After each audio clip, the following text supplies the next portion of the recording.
I need help, boss. We're the NSAA. We're never serious about anything except grip ball. 3D printed shell. I have drifted an aircraft carrier. What? To an extent, but you'll be out there alone as fuck. There's no. Just bumping into people by osmosis of dopeness, you know?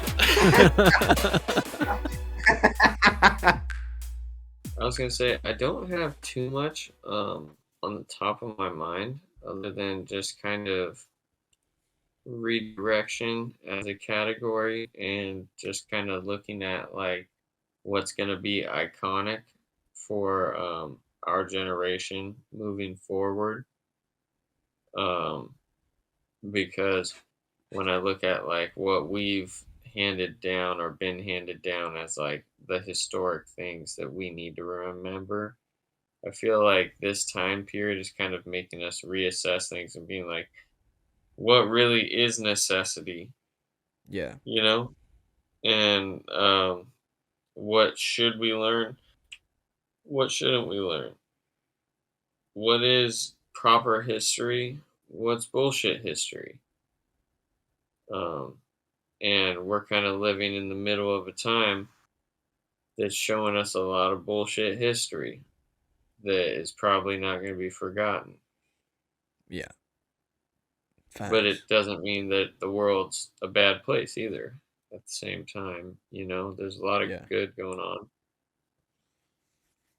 There is. Yeah.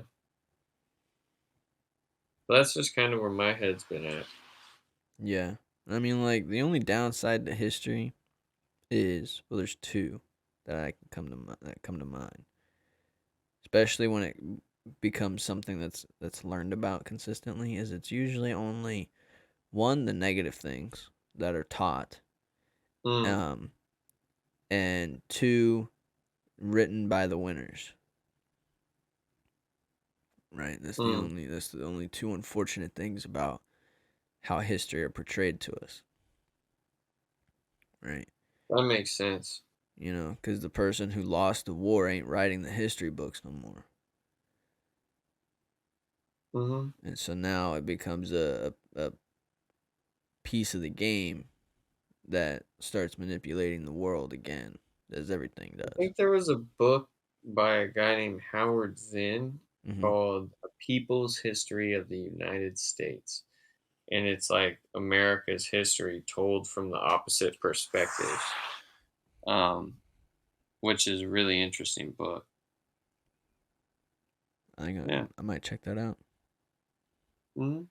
Sounds interesting, but yeah, it's usually you don't hear multiple sides of it. It's usually always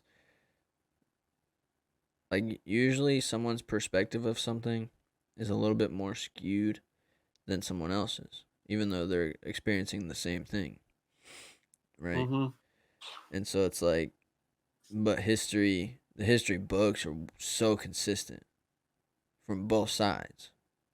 And it's like, did no one experience anything in a different way?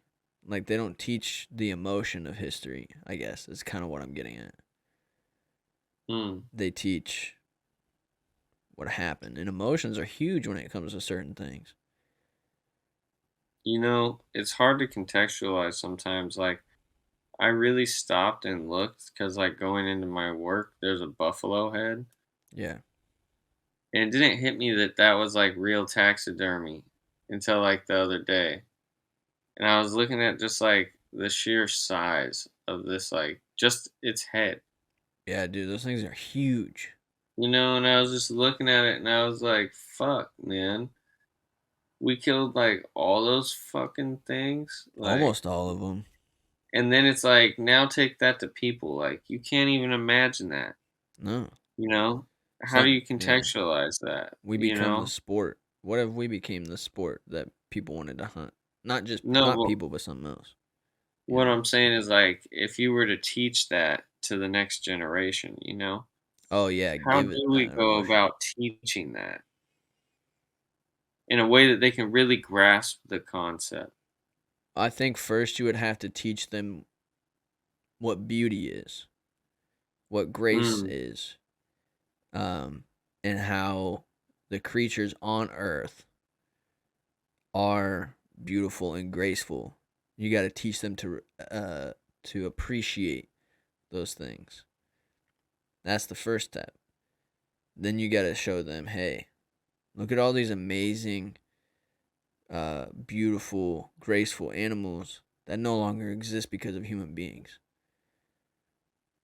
You know, pandas are in the same boat. They're on like borderline extinct from what I know. Same thing with buffalo and bison and shit. Lions the same way. Right? So it's like all these things, and elephants, that's a big one. A lot of people are killing elephants. It's pretty crazy. It sucks. But we have to teach people to respect the animals on top of appreciating their beauty and their grace is basically, I think, the way we would have to go. Dude, sometimes you're just so smart. Like, that was such a good answer. Thanks, That was bro. a really cool one to like listen to. Because honestly, you're right. I think if we are taught about compassion and beauty and to look for that optimistic perspective first and then like reverse engineer with logic from there, Yeah. you know, how this conclusion happened through that lens. I think that everything from there is going to be far more beneficial, Oh yeah. Like progressive.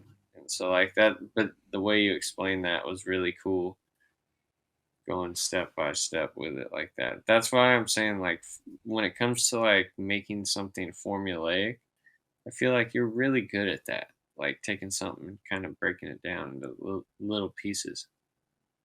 thanks, dude. Yeah.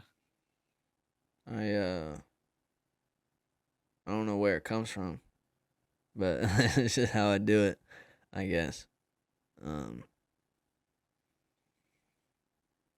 Do you eat your food like that? Like what? Like, do you eat your pizza with a fork? No. Like, cut it My into mom little does. pieces? My mom does, but I don't. No. When I was little, I used to love that. I mix my food together. Like I had corn, potatoes, and meatloaf today. And I'll take like a bite with meatloaf, corn, and potatoes all at the same time. Mm-hmm. Like I'm not really that struck like formulate. Like I don't like be like, oh, I'm eating my corn and potatoes and then a little bit I of don't know. meatloaf. Depending on what it is, I can be really weird about my food touching. I don't give a fuck, dude. Like, sometimes I don't like it. And it can even be so far as to, like, I prefer not to stir my mashed potatoes, like the gravy, into the mashed potatoes. I prefer to have the gravy just sitting on top, you know? What? That's so And weird. I don't know. I don't know what it is. And I like a decent amount of gravy. Well, So I'll like make exceptions, but I definitely prefer if the gravy sits on top of everything. You know, it's just like yeah. dribbling over the top of it. You know what I do? I Huh. get my mashed potatoes, and with the same spoon that I scoop it with, I make a little bowl in the mashed potatoes, and I put Oh the yeah, of gravy in the course. bowl. That's how I Yeah, do it. that's what you're supposed to do. Oh, that's what. Okay, that's how You you do it. you Okay. trap it, right? And Yeah. then you peel from the edges and you just kind of dip it in there. No, no, no. So that way it's like over the top of it. I just Yeah. scoop and let it pour out with the first bite. Yeah, that's how I do Telling you, you just gotta be like, boop, and then it. take your bite from there. Boop, you're Boop. good. Boop. Those noises may actually occur if you do it properly. Boop. Yeah, Boop. so just Boop. wait. Yeah. That's awesome. hmm It all comes down and depends on like the quality of stuff. Yeah, when I was little, I remember eating tons of mashed potatoes. That was one thing where it's like my mom could make that and she knew like, oh yeah, we would eat that like breakfast, lunch, and dinner. Yeah. Me and my brother didn't care. You give us some brown gravy and some mashed potatoes, we're going to town, son. Dude, something my dad taught me. He's like, this is the perfect budget bachelor food ever. You just get some sausages and you get some fucking potatoes. You make mashed potatoes and you cut the sausages up inside the mashed potatoes. Season it however the fuck you want. And it's amazing. I'd have to try it, but I'm not a huge fan of sausage. It's not like the I'm just gray telling. shit. It's okay. It's just more telling like you, I'm not a huge fan of sausage. I would say it's probably more like In fact, I I kind don't of even know only what to like call the it. trashiest little sausages, the little breakfast sausages. The gray ones. Those are kind of the only sausages I'm really like getting down with. Ew. I fuck with those. Bro, I can't Like eat the sausage patties. I get nauseous. it's not a patty. I'm talking about when they're like the little Oh, the shorties. little links. Yeah, I but can't eat they're those either. like Applewood or something like Oh, that. okay. Yeah. Those, if you're in the right place, if you're out camping or something like that, you have some of those over the fire with some waffles or something, bro. Those are smacking. Bro, I want a But Belgian waffle right now. are they the first choice? No, never. No. What I will say, those fucking McGriddles though. They need to start selling them bitches Bro, everywhere. do you get a sausage egg McGriddle? No, I'm Okay, going bacon. bacon. Okay, perfect. Bacon, egg, and cheese McGriddle. Fucking amazing. Yeah, and you got to get it with extra bacon.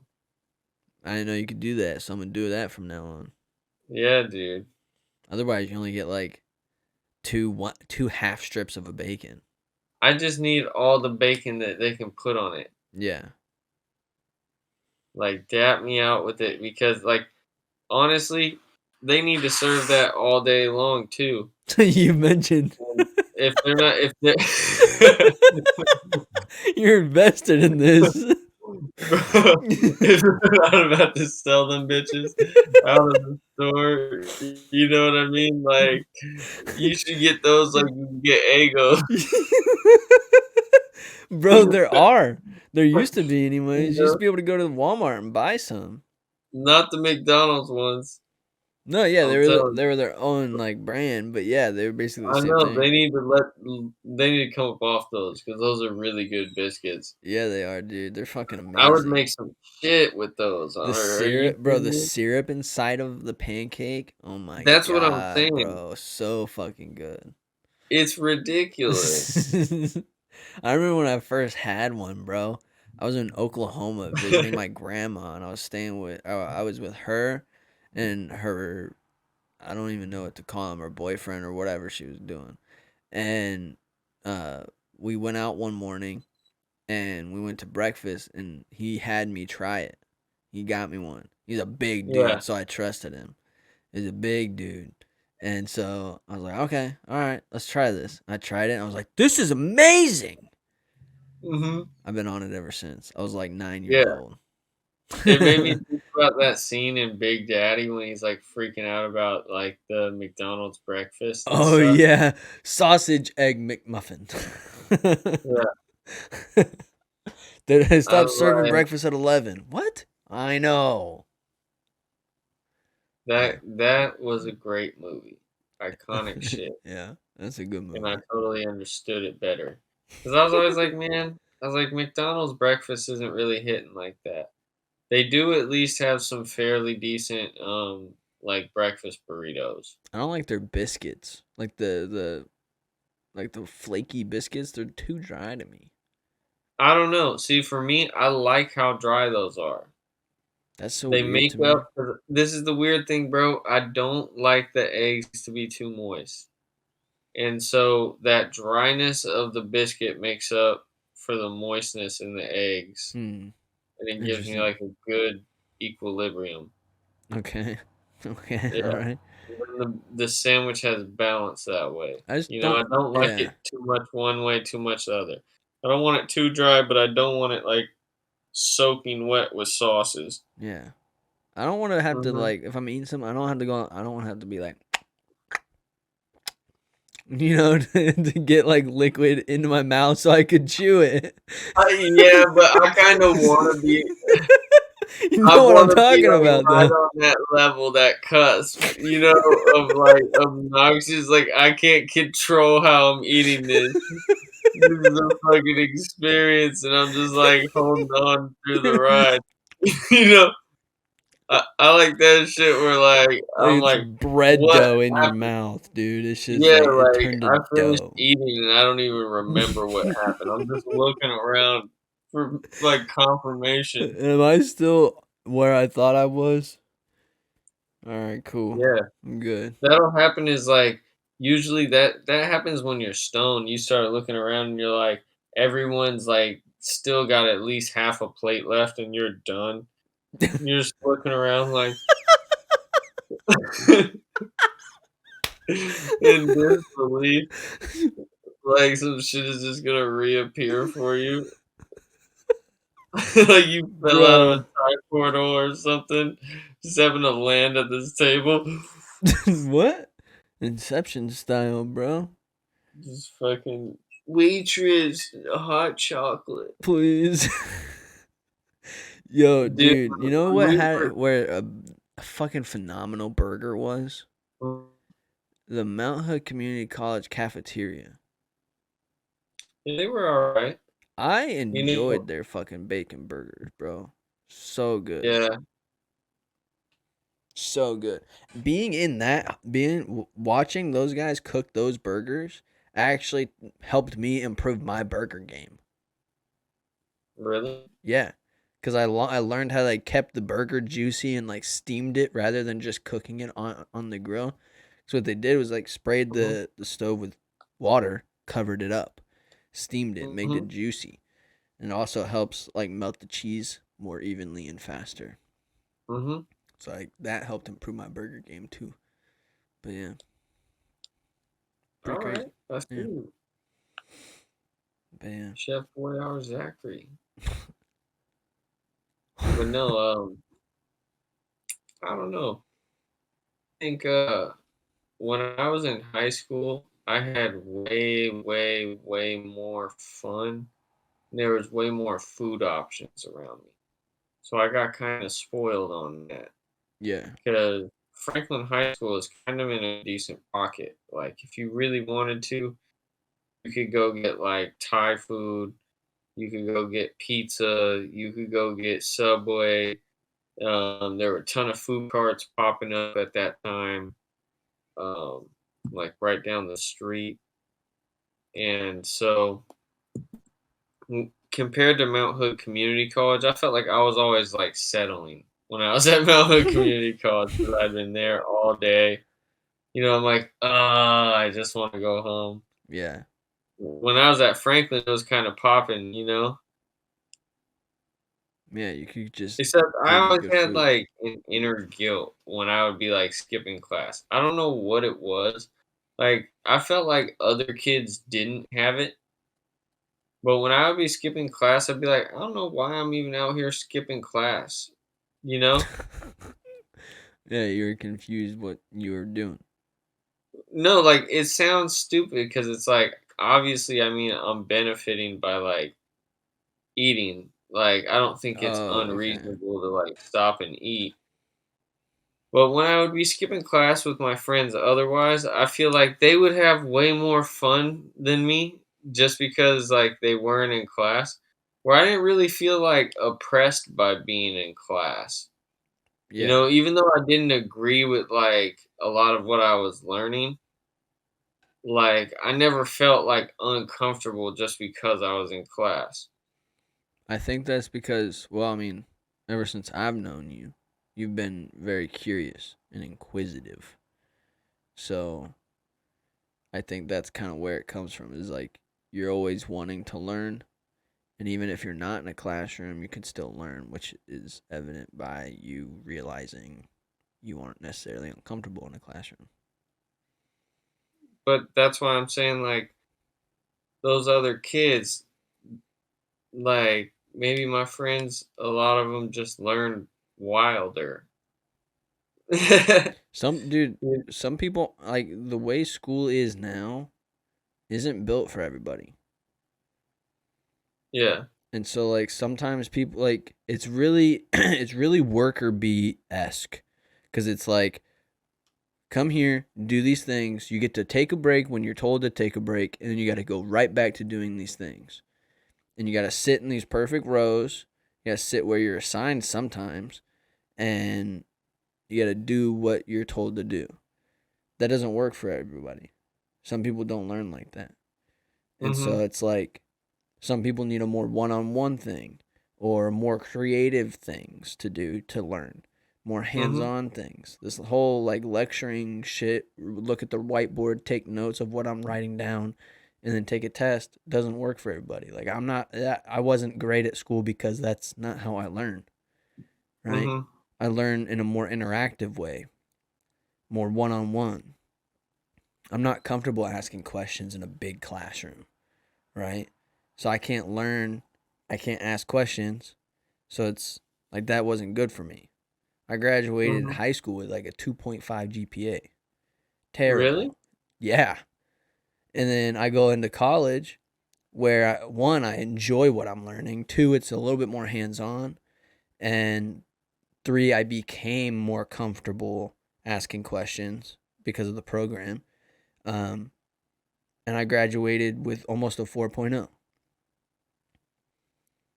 Nice. So it's like, it's not always necessarily the student's fault that Yeah, they're I was not good almost at a school. 4.0. I was like a 3.8, I think. Yeah. 3.7.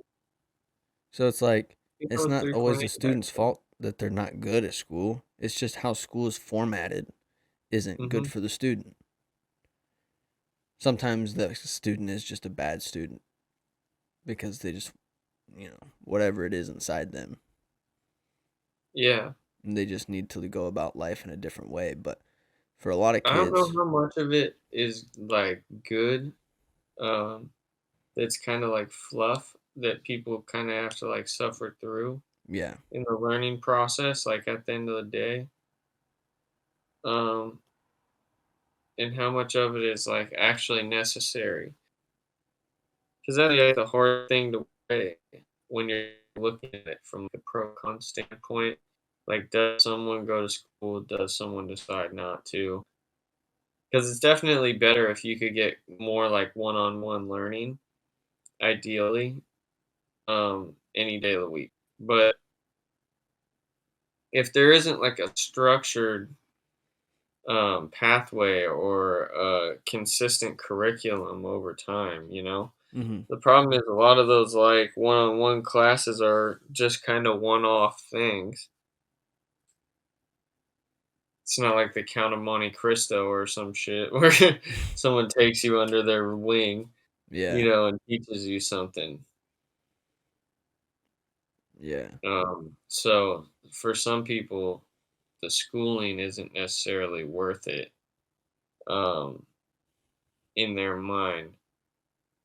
But I find when I look back on school and stuff like that, I'm like, man, some of that like stuff that I thought was completely senseless actually was just like to make me disciplined enough to know that I could do something that I didn't want to do. And it Yeah. sounds stupid, but it's true. No, that's kind of how I am. Like I fucking hated high school, hated it because of one, I had no friends, and Hmm. two, it was a school filled with people that I didn't really know. Hmm. I so it was like a very lonely, mundane experience. So I hated Hmm. that shit. I didn't want to go. Fucking couldn't stand it. Hmm. So, but Yeah. part of that is just a reminder that I can't get through shit that I don't necessarily enjoy. Hmm. So, That's why I'm like career wise, man. I can't imagine doing anything other than like getting some money and turning right around and doing more stuff with Wonderful because it feels like so much fun yeah. when I'm doing this. It feels like so fulfilling uh, that I can't imagine just running off, like because my whole definition of like success got turned around after getting out of school and after living for a while. Because I look around and I'm like, man, I don't want to just like do a 9 to 5 and have nothing else outside of that. Yeah, Nothing meaningful. Nothing that I've contributed to the world. I feel And I that. think maybe if I had a family, I'd feel different. But in the meantime, it's like I got creativity. Facts. Make art babies. Art babies. One time for the art babies. But Expand. that's about all I got for you tonight, to be honest with you. Yeah, that's all I got too. I'm starting to get a headache, no lie. I am gonna have some cool guests lined up in the near future. Cool. I'm down for it. You already know. All right. So 18, I believe. Yep. We're that out. concludes it. Later, guys. Peace.